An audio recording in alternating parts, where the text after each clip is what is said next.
Eu acredito piamente no livre-arbítrio. Arbítrio, perdão. O inglês já está A palavra inglesa está tomando mente, né? conta. Não, eu acredito porque antes daquela decisão motora, tem duas coisas muito interessantes que pouca gente sabe.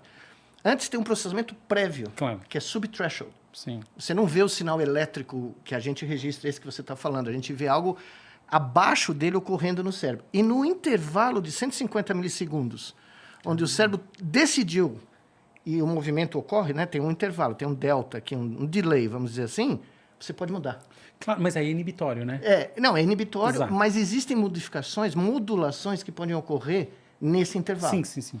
Então, quando a gente criou a interface cérebro-máquina, essa era uma grande pergunta. Porque nós misturamos cérebros, né? Nós pegamos 2 macaquinhos, 3 macaquinhos, combinamos a atividade do cérebro e agora os 3 moviam um único robô. Caramba. Sem eles saberem que eles estavam colaborando, nós criamos o que a gente chamou de um hyperbrain. É a mistura de múltiplos cérebros atuando simultaneamente. E nesse instante, você vê quando um macaco desiste, o sinal muda do cérebro dele e influencia os outros 2. Então, foi aí que surgiu a história da BrainNet. Uhum. Foi aí porque a teoria que eu e o John pusemos para frente, né? É que, na realidade, a história da humanidade, toda a história das civilizações humanas são decididas pela formação de grupos sociais que são coordenados pela BrainNet. Então, a BrainNet é a conjunção de cérebros que entram em sincronicidade por causa de um mito religioso, uma ideologia política, um modelo econômico. Não é à toa que os faraós do Egito saíam, né, em Tebes, vestidos de ouro com o sacerdote, ao meio-dia, para o sol refletir neles, para todo mundo achar que eles eram Deus, né? Então, antes de você criar um império físico, construir pirâmide, você tem que construir um império mental.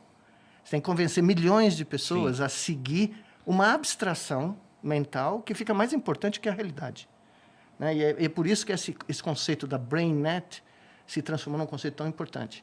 Mas aí você colocou esses 3 macaquinhos para mover Isso. Um robô. E, cara, os cérebros deles... o cérebro do macaco A influenciava no cérebro do macaco B? Vou te falar como. Eles nem sabiam que eles estavam colaborando, tá? Era um braço virtual que se movia em 3 dimensões, X, Y, Z. A atividade elétrica do macaco A controlava o eixo X e Y. O macaco B, Y e Z. E o macaco C, X e Z. Se você tivesse 2 dos 3 sincronizados piamente, o bracinho ia fazer o que tinha que fazer, porque tinha um círculo no mundo virtual deles, que se eles pusessem a mão dentro do círculo, eles ganhavam o suco de laranja. O suco de laranja, que era a recompensa, sincronizava os 3 cérebros. Entendi. Eu fiz um negócio inspirado em você. Talvez você não tenha sabido. Uma instalação que durou... Assim, foi uma instalação rápida no Museu de Inhotim. Conhece o Museu de Inhotim? Eu não conheço pessoalmente, mas eu já ouvi falar. É um lugar lindo, maravilhoso. E como é que funcionava? Tinha 3 pessoas, cada uma delas com um headset de EEG. Então, primeiro fazia uma pré-gravação para medir qual que era o estado de base. Quer dizer, uma pessoa, quando ela não está fazendo nenhum esforço, como funciona o cérebro dela? E aí, o que a gente fazia era o seguinte... Uma pessoa cuidava de um estímulo. Então, por exemplo, imagina que a gente tem quadradinhos, bolinhas e risquinhos. Então, uma pessoa cuida dos quadradinhos. Ou seja, quanto maior o engajamento dela, que era basicamente beta, que é uma frequência de onda ligada à tensão, maior a quantidade desses quadradinhos na tela. E a gente vinculou isso a uma trilha musical. Foi um negócio muito legal, inclusive porque teve a participação, a concepção artística do Fernando Meirelles, o cineasta, que por sinal você conhece, eu sei. Bem, é lógico, eu sei, total. E o Nando Reis, que é o guitarrista, que fez a trilha muito legal também. Muito bom. Então a gente vinculava o estímulo dessa maneira. E aí um ficava com a bolinha e baixo, outro... E aí, enfim... E tinha essa estrutura de jogo, né, de teoria dos jogos, que as pessoas iam fazendo esse esforço até chegar num threshold, quer dizer, um limiar, em que aí entrava uma guitarra envenenada que o Nando gravou, um negócio maravilhoso, que as pessoas tinham atingido essa plenitude, que é igual tomar o suco de laranja. Foi lindo no dia, todo mundo achou a coisa, mas foi inspirado no seu trabalho. Que bom. Nossa, total, porque não é a mesma coisa. É muito a mesma coisa.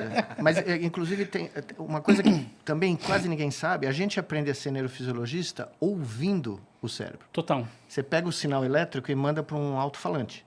Isso. E aí você... Som, né? É porque nem a astronomia, né? Isso, você ouve as sonificação galáxias, que a ouve as gente chama. estrelas, né? Exatamente. E eu sempre fazia um truque com um aluno novo que chegava no laboratório americano, ou sei lá, de algum lugar do mundo. Ele entrava no laboratório e falava, vamos pôr um eletrodo aí no cérebro, eu vou dizer onde a gente está. Aí o cara falava, não, o americano, não, you're nuts. Aí eles começavam a pôr o eletrodo e eu estava numa outra sala com o alto-falante. E aí eu ia teclando no computador. Bom, você está no córtex. Você está no... E o animal, nesse caso, era anestesiado, né? Aí tem um lugar do tálamo, que é uma região profunda do cérebro, que parece um helicóptero. Quando o animal está anestesiado, ele soa como um barulho de helicóptero. Quando eu falei para o moleque exatamente que o lugar que ele estava dentro do cérebro, 5 centímetros, 50 milímetros abaixo, né? Ele estava indo para vários lugares. O cara não acreditou, né? Ele ficou completamente pirado. Aí eu pus ele na sala de som e fui eu mover o eletrodo para ele. Quer dizer, quando você faz um troço desse com um moleque de 20 anos, nunca mais ele escapa. É porque você está ouvindo o cérebro de um ser vivo e você está aprendendo onde você está, né? Que loucura. Não fazia a menor ideia disso. Né? Então, isso são pequenos detalhes que, né, que você tem que... É o que a gente chama nos Estados Unidos... talk garage, né? Você está falando do que você faz na mecânica na sua garagem, né? Como você troca o óleo do seu carro, né? E que são fascinantes, né? Porque você está falando das mesmas tempestades elétricas que fizeram o ser humano construir tudo isso aqui, para o bem e por mal, que está à nossa volta. Sim, né? sim. Cara, esse teu trabalho, a gente estava falando antes aqui, eu vou ter que puxar isso, essa. Com certeza. Porque isso aí tem muita semelhança, né? Tem muita semelhança. Com algo aí que... Com o Neuralink. Né? Demais. Afinal, foram 3 dos meus alunos que fundaram. Não é semelhança, né? É a base do Neuralink. Vamos explicar para a galera aí que não sabe o que é o Neuralink, né? Que é uma empresa do Elon Musk, né? Que lida com... A ideia dele é essa, né? Colocar um chip no cérebro, né? Sim. Para tentar, não sei se recuperar movimentos e tal, né? Ou coisa do tipo, aí o senhor vai explicar. Mas o que existe uma grande questão nisso aí, eu até queria perguntar até nesse caso aí, vocês chegaram isso aí chegou o experimento que o senhor fez, chegou no nível do ser humano depois? Não, chegou em 2004, isso que eu estava te falando, nós publicamos em 99 em rato, em 2000 em macacos, chama macaco coruja, que é um macaquinho pequenininho. E em 2003 nós publicamos em macacos rezos, que são macacos grandes, cujo cérebro é muito parecido com o nosso. Tem uma diferença grande evolucional, né? Não é chimpanzé, não é um símio, é um macaco rezo, né? E esse trabalho teve uma explosão.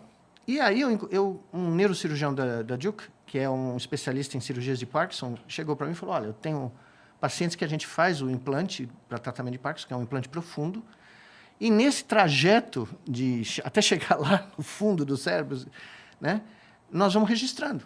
Nós vamos registrando neurônios. Eu tenho um probe aqui que registra até 11 neurônios e tal.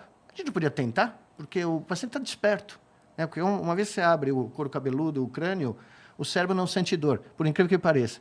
Você pode encostar no cérebro, você não vai sentir nada. Nervosa ali, né? Que nem no filme lá do Hannibal. Que ele isso, ali é um pouco diferente. O intuito é um pouco diferente. Mesmo porque o cérebro de macaco não é uma delicada... Não parece ser saboroso. Na Tailândia eles apreciam, mas aqui acho que não. Mas, enfim... E nós tivemos 11 voluntários e nós reproduzimos um ano depois da Aurora, que é a macaca mais famosa dessa área, né, que ficou extremamente conhecida no mundo todo. Eu ia para certos lugares, o pessoal falava, você que é o dono da Aurora? Eu falei, não, eu sou colaborador da Aurora. Porque ela que fez o trabalho pesado ali, né? Esses pacientes controlaram na sala cirúrgica um braço virtual. Foi a primeira vez onde, sob controle, né, rígido, né, seres humanos conseguiram fazer com que o cérebro deles se libertassem dos limites físicos do próprio corpo. Tá? Que a atividade elétrica do cérebro deles fosse mandada, porque o braço virtual não estava na sala cirúrgica, estava no meu laboratório, que ficava a alguns quarteirões. Eles viam numa tela, né, o que acontecia para dar o feedback visual, e aí era o mesmo algoritmo computacional. O mesmo software que funcionou para os macacos funcionou para os seres humanos. Eles não precisaram aprender a mover aquele braço? Não, eles tiveram 1 minuto de treinamento. 1 a 2 minutos de treinamento pré-início do... E eles não precisaram mexer o corpo. Essa que foi a coisa mais... Que nem a Aurora, né? É só com a vontade de mexer. Só com o desejo mental de se mexer. E foi para aí que eu e o John escrevemos um artigo que ficou muito conhecido na Scientific American, que foi a origem do projeto Andar de Novo, 10 anos antes de acontecer, onde a gente previu que na próxima década, usando uma interface cérebro-máquina, pacientes paraplégicos ou tetraplégicos seriam capazes de recuperar a mobilidade só imaginando o que eles queriam fazer do ponto de vista motor, porque a gente conseguia ler esse vamos dizer, em termos leigos, esse pensamento motor. Ô, Miguel, como você anda vendo isso aí hoje em dia? Assim, a oposição entre o exoesqueleto e os implantes internos, enfim, essa dicotomia aí. Para mim, eu nunca vi... Na reabilitação. Eu nunca vi uma dicotomia, porque eu sempre propus que em reabilitação, em neuroreabilitação, para pacientes com lesão medular, derrame, claramente a estratégia que vai ser vencedora é a combinação de múltiplos métodos. Então, se você tiver stem cells que vão ajudar a reconectar a medula espinal, ótimo, mas você vai ter que treinar esses nervos que estão reconectados. E você vai fazer isso de uma maneira provavelmente não invasiva, né? Então, a combinação de múltiplas técnicas é o que vai ser, como se diz, a estratégia vencedora na minha... Mas você acha que o endgame é o sujeito usando, pelo menos vamos pensar nos próximos 20 anos, algum tipo de prótese ou é reconstituição biológica de tecidos? Eu acho que a prótese, as próteses vão existir para o resto da nossa vida. Elas existem há milênios. Sim. Foi uma das primeiras estratégias dos egípcios, dos gregos, né? Coisas que a gente nem acredita que é possível que eles fizeram por causa das amputações traumáticas, né? Eu acho que as próteses elas vão chegar mais rápido, mas o que a gente chama hoje de neuropróteses é uma coisa híbrida. Porque você pode ter uma coisa não invasiva, fica aqui aqui na cabeça, fora... Leitor no scalpo, né? Ou aqui na medula espinal, né? Estimulação eletromagnética. E aí você pode ter algo implantado que faz o meio de campo, vamos dizer assim, né? Por exemplo, vou te dar um exemplo que eu tenho que fazer isso porque eu acho que vai entrar para a história do Flow. Naquele momento em que o Daverson roubou a bola... Lá vem. E correu para o gol... Eu estava aqui em São Paulo, eu não tive coragem de ir para o Uruguai. Eu pensava comigo, eu queria estar registrando o cérebro do Daverson nesse instante para ver se vai dar gol, porque era quase impossível ele acertar o chute, né? Então, porque é o Daverson? Não, o Daverson é o herói, eu não vou falar mal do Daverson jamais. Todavia, isso que é a beleza da brincadeira. Se eu tivesse com o registro eletrofisiológico naquele instante, eu saberia 150 milissegundos antes dele chutar a bola.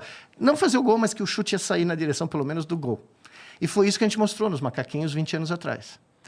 Quando aparece a Neuralink, né, existe a dicotomia que eu vejo hoje em dia na ciência, é a ciência que é a ciência feita como a gente faz, né, a ciência básica, pelo conhecimento, por desenvolver ideias que podem ajudar a humanidade. Né, porque só para você parar para pensar, a OMS, a Organização Mundial da Saúde, há 3 anos atrás, soltou um relatório dizendo que tem 1 bilhão de pessoas com distúrbios do sistema nervoso central, do cérebro, entre psiquiátricos e neurológicos. 1 em cada 7 seres humanos tem algum problema intratável, a maioria deles, né?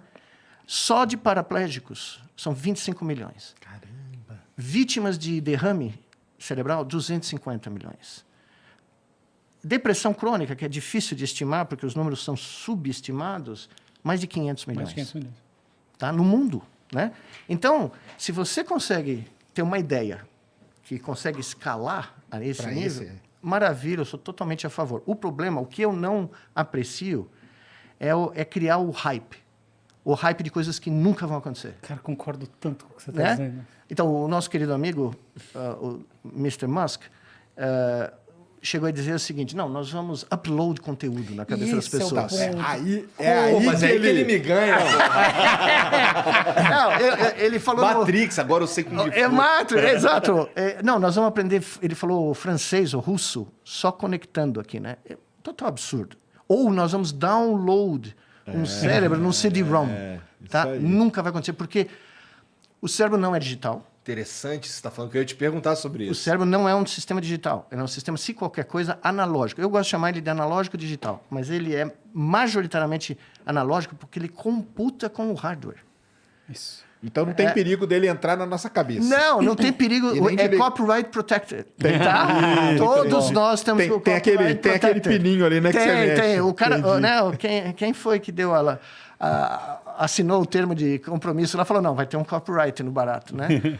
Então, o meu grande problema é quando você vende algo que é impossível de ocorrer, você corre o risco de destruir a área. Sem dúvida. Né? Porque você vai falar, não, a neurociência vai salvar a humanidade porque nós vamos... Daqui a pouco a neurociência não funciona para nada. Não funciona para nada. Né? Então, esse hype aqui é para ganhar dinheiro. é óbvio. Não tem nada contra o pessoal ganhar dinheiro honestamente. Mas o hyper faz com que as suas ações de uma coisa que é totalmente inviável, de repente era $1, passa a valer 40.